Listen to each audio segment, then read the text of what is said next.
Pagbabakuna sa Banwaan Indaraga Albay para mientras na pigsuspindir. Makalis na may magpila man na sarong COVID-19 positive patient. Uyan report ni Char Rahiles.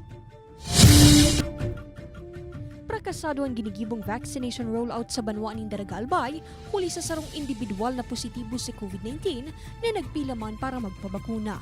Nagdesisyon ng RHU Daraga na suspindiron ang pagpabakuna tanganing matauaning dalan ang swab surveillance sa 150 vaccinators as in health workers. Sigun kay Dr. Cesar Mata, Rural Health Officer kan Banwaan, nagpaswab sa indaan na sambitan ng pasyente, hulita nagpositibo ang agom alagad imbes na maghalat muna kan sa iyang resulta, nagpasiring ini sa vaccination area. Nakaulay ko so nakaampang niyang sarong health worker duman sa counseling. Ang rason, niya unaman sa nangaya ko digdi, madiretso na ako kaysa mabalik pa. Asymptomatic man subot ang pasyente asin sa ngunyan, naka-isolate na kaibanan ang sa iyang agom.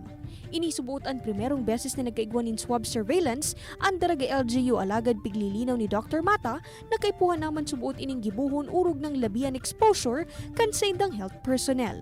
Since April pa kita nagbabaksinate, so kumbaga okay man yan na nag-surveillance swab kita, at least maaraman ta na kung may nagka-expose talaga sa tuya o sa kahaluyan ta na nagbabaksinate dyan. Sigun kay Dr. Mata, tulong aldaw sa naan pigdalaan na suspensyon kan pagpabakuna antes ibuelta ang aktibidad gamit ang nakaantabay na 2,000 doses nin Sinovac vaccine sa storage kan RHU.